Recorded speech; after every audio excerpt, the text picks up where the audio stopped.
Hi guys, you won't have noticed because of the way I schedule my videos well in advance, but I haven't put a video up for 2 days now because I've been working on trying to sort out the gearbox for this scraper thing, as it's got written on it. I'd have called it a digger, but apparently it's a scraper.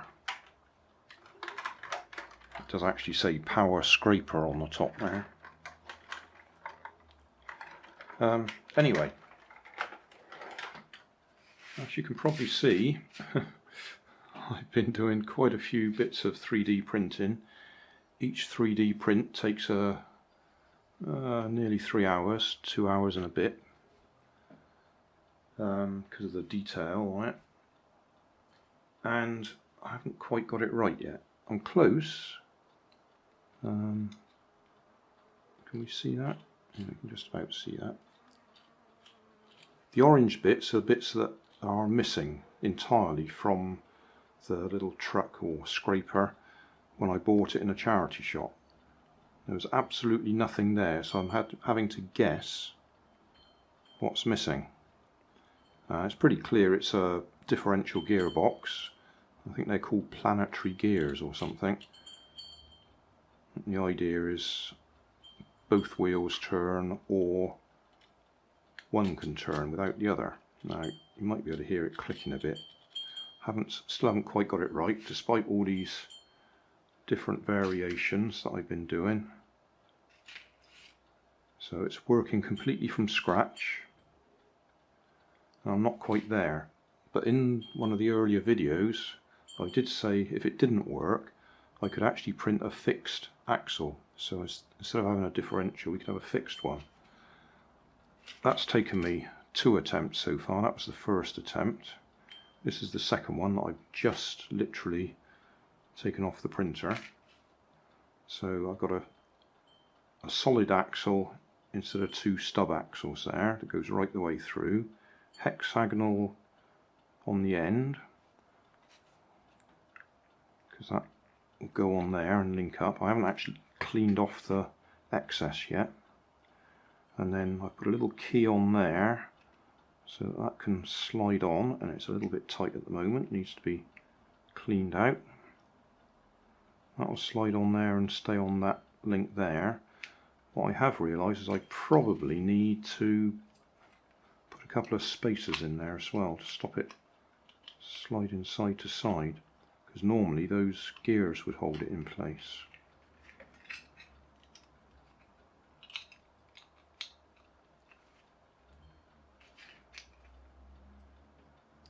So that's going to go on there like that.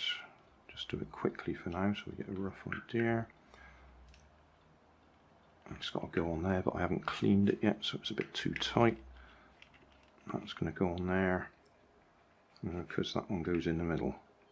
And that will give us straightforward drive, it's just not differential. So both wheels move at the same time, so when it goes round corners it'll skid. So I'll clean that up, see if we can get it together and at least get something running. And then I'll carry on with that. Need to file off all the rough edges from the printing.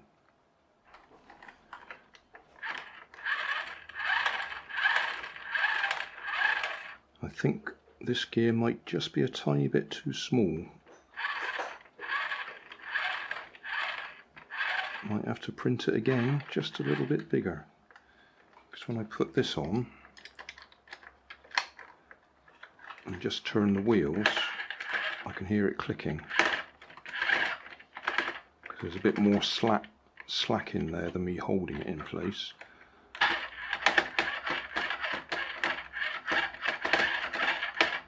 So I think, although we're nearly there, we're not quite there. It needs to be a tiny bit bigger. Maybe even just sort of 1/2 millimetre, maybe 1 millimetre in total diameter. So because if I hold it there, that's fine. But if I don't hold it there, and it's allowed to slop around a bit, it's actually coming out of alignment.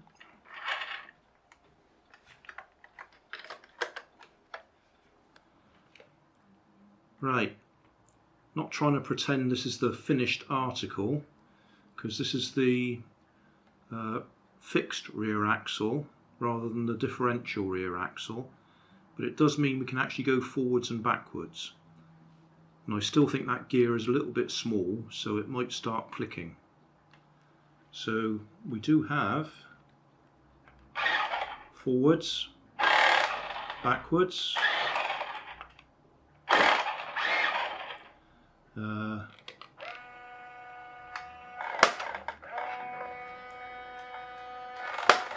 left and right, and we can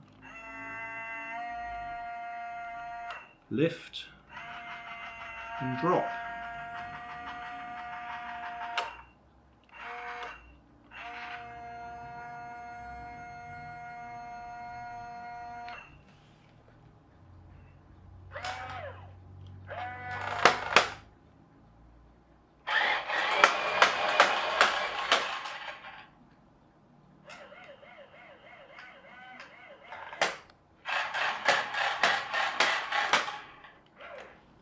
Oh, the battery I've got in there is pretty low as well. I wanted to make sure I didn't overpower it, and that might protect the gears a bit.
Well, that lifting the bucket isn't very strong. It can't even lift the front of the camera.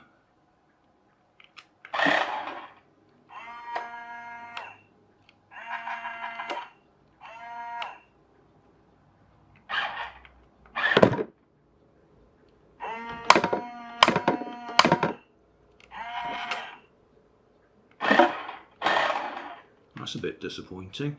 Lack of power there.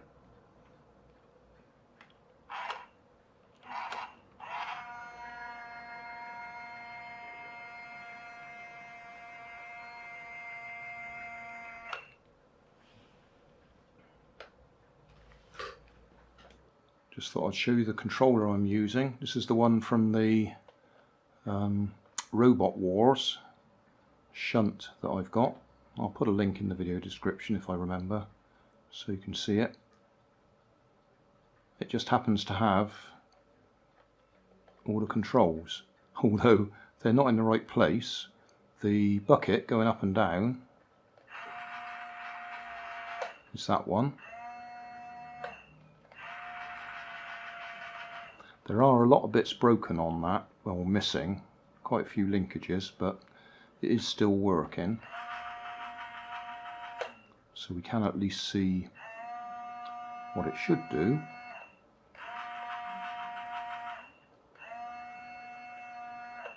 And then the left and right is this one.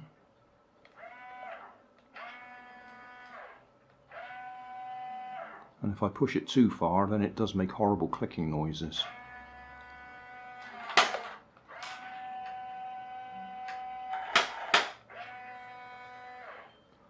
But yeah, we have steering, and then forwards and backwards are these two buttons.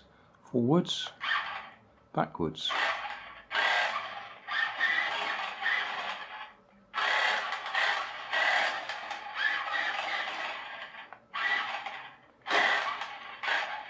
So yeah, it works.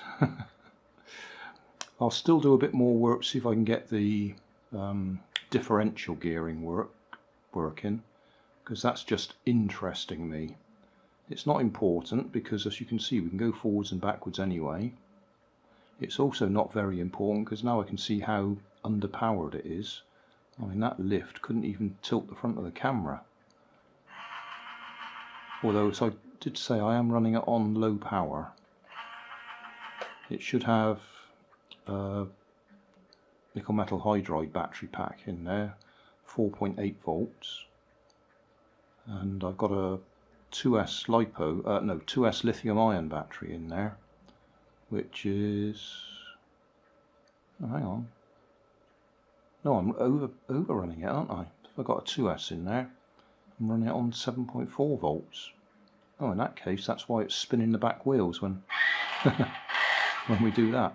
I was thinking I was underpowering it, but the battery is low. It was only on about 75%, so hopefully it won't be putting too much current through. But as I say, still disappointing that the bucket motor is so weak.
Yeah, it's not easy to remember the controls when they're all mixed up like that.